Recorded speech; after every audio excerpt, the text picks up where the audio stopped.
आज हम लोग नेक्स्ट चैप्टर में शुरू करने जा रहे हैं एप्लीकेशन ऑफ मार्जिन कॉस्टिंग। जो प्रीवियस चैप्टर था उसमें हम लोगों ने मार्जिन कॉस्टिंग के कॉन्सेप्ट्स को अंडरस्टैंड किया कि क्या है उसमें मार्जिन कॉस्टिंग, क्या है उसका कैसे। यहाँ पे हम लोग उसकी एप्लीकेबिलिटी को चेक करेंगे कि जो मार्जिन कॉस्टिंग है वो एक बिजनेस में कहाँ कहाँ यूज़ होती है, किस किस काम के लिए यूज़ कर सकते हैं हम लोग उसे। तो उसके लिए हमने मेन 4 टॉपिक्स पे फोकस करना है। First is applicability of marginal costing in cost control. Number 2 is application of marginal costing in profit planning, कि हमने कैसे प्रॉफिट को प्लान करना है कि हम maximum to maximum profit earn करें। आपको पता है कि हर बिजनेस का जो प्राइम मोटिव होता है वो प्रॉफिट को अर्न करना होता है, कि वो maximum to maximum profit earn करे। Next number 3, evaluation of performance. हम लोगों ने ये चेक करना है मार्जिन कॉस्टिंग के थ्रू कि कौन सा प्रोडक्ट ज़्यादा बेटर परफॉर्म कर रहा है एज कम्पेयर टू सेकंड के। तो हम लोग क्या करेंगे कि जो प्रोडक्ट हमारे लिए कुछ भी कंट्रीब्यूट नहीं कर रहा, कुछ भी नहीं दे रहा, तो हम लोग इसको एलिमिनेट करके बाहर निकाल देंगे। Okay, and the next decision making. Last हमने डिसीजन, जैसे कई बार होता है ना मेक और बाय डिसीजन, कि खुद बनाए या बाहर से परचेज करें, तो उसकी एक एग्जांपल मैं दे रहा हूँ यहाँ पे, फिक्सेशन ऑफ सेलिंग प्राइस। तो इन 4 टॉपिक्स पे ये पूरा चैप्टर बेस है। इसी की आपको आगे न्यूमेरिकल देखने को मिलेंगे, तो हम एक एक करके इसको डिस्कस करेंगे। यहाँ पे हम लोग फर्स्ट टॉपिक कर रहे हैं स्टार्ट, कॉस्ट कंट्रोल को।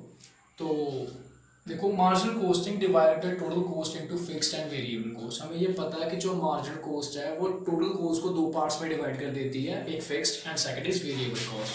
तो जो फिक्स कॉस्ट होती है उसको कंट्रोल करने का काम टॉप मैनेजमेंट का होता है। रीजन बीइंग, आपको ये तो पता है कि जो फिक्स कॉस्ट है वो किसकी पड़ती है, लाइक डेप्रिसिएशन, कोई ऐसा खर्चा कि जो होना ही होना है, चाहे हम लोग कुछ प्रोड्यूस करें चाहे ना करें।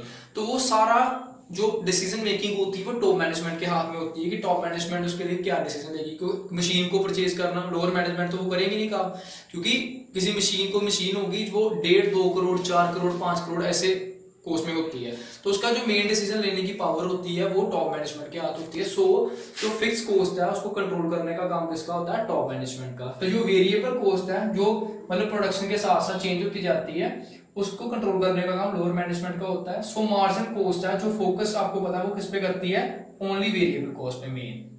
तो फिक्स कॉस्ट को एलिमिनेट कर देती है, साइड पे कर देती है। मार्जिनल कॉस्ट जो फोकस करती है वेरिएबल कॉस्ट पे। So it is helpful to control the overall cost. इस तरह जो मार्जिनल कॉस्टिंग है वो हमें वेरिएबल कॉस्ट को कंट्रोल करने के साथ ही ओवरऑल कंट्रोल कॉस्ट को कंट्रोल करने में भी हेल्प करती है। सो फर्स्ट हमने यहाँ पे ये देखा कि कैसे जो मार्जिनल कॉस्टिंग है उसकी हम एप्लीकेशन करते हैं किसमें, कॉस्ट को कंट्रोल करने में। नेक्स्ट ये सेकंड टॉपिक है हमारा, प्रॉफिट प्लानिंग। तो हम यहाँ पे देखेंगे कि जो मार्जिनल कॉस्टिंग है वो कैसे हेल्प करती है हमारी प्रॉफिट को प्लान करने में, अपनी प्रॉफिट को इंक्रीज करने में, मैक्सिमाइज करने में। तो इसमें मैंने यहाँ पे लिखा है marginal cost helps in profit planning. जो मार्जिनल कॉस्ट है वो हमारी हेल्प करती है प्रॉफिट प्लानिंग में। That is planning of future operations in such a way to maximize the profit to maintain a specific level of profit। मतलब अपने future operations को इस तरीके से चलाना है कि हम लोग अपने ओवरऑल प्रॉफिट को मैक्सिमाइज कर सके, और जो हमने अपने प्रॉफिट की लिमिट सेट की है कि एटलीस्ट हमने इतना प्रॉफिट कमाना है, हम उसको अर्न कर सकें।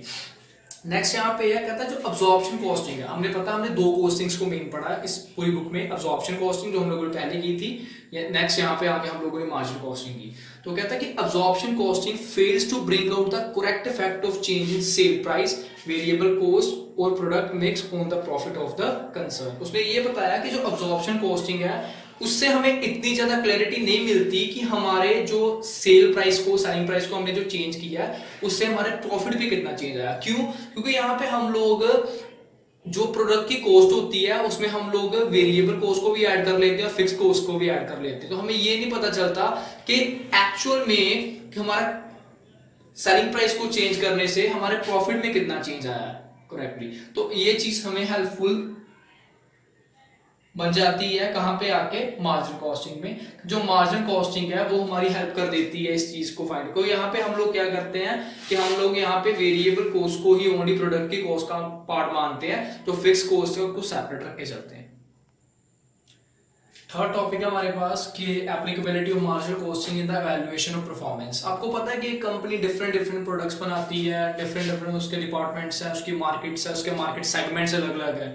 तो उन सबकी परफॉर्मेंस को वैल्यूएट करने में भी मार्जिनल कॉस्टिंग कहीं ना कहीं हेल्प करती है। जैसे कहता the different products comma departments comma markets and sale division have different profit earning potentialities. बिल्कुल कि जो अलग अलग प्रोडक्ट्स हैं, अलग अलग डिपार्टमेंट्स हैं, अलग अलग मार्केट्स हैं, अलग अलग सेल डिवीजन हैं, तो कहता हर एक की प्रॉफिट अर्निंग की पोटेंशियलिटीज अलग अलग है, मतलब हर एक की अलग अलग कैपेबिलिटी है।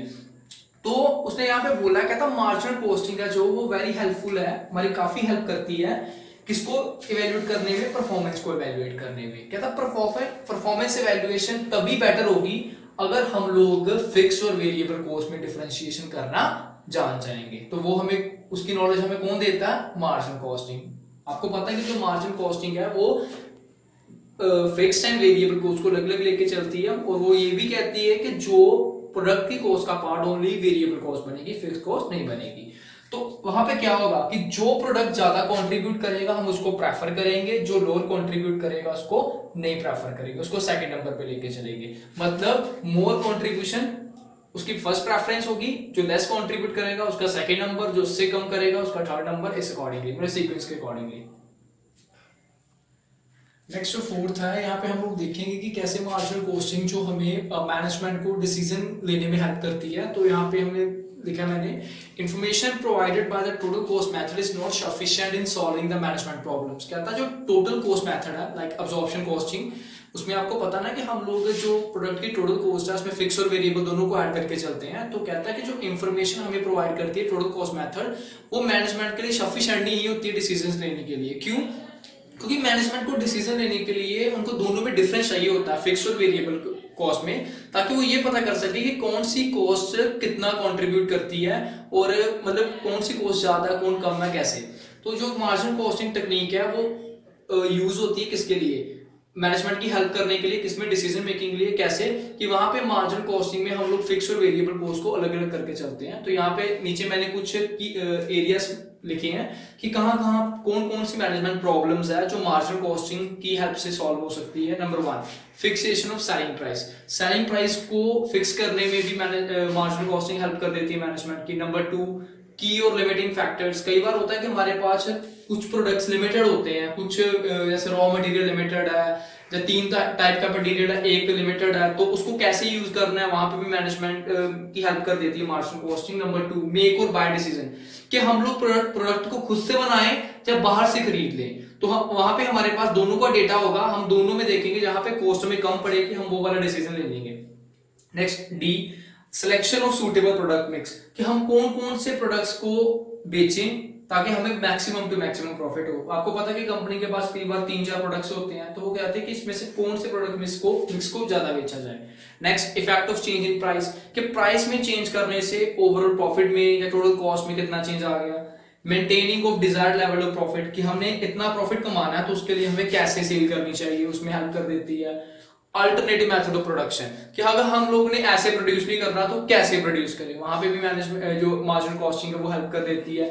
डाइवर्सिफिकेशन ऑफ प्रोडक्ट्स, अलग अलग प्रोडक्ट्स को बनाने में, उसमें क्लोजिंग डाउन एक्टिविटीज, जो एक्टिविटीज कुछ भी नहीं कर रही, ना कुछ ऐड कर रही है ना कुछ सब्ट्रैक्ट कर रही, कुछ भी नहीं कर रही है, तो उनको क्लोज डाउन करना बेटर है, क्योंकि वो ऐसे कॉस्ट का पार्ट बन रही है। Thank you.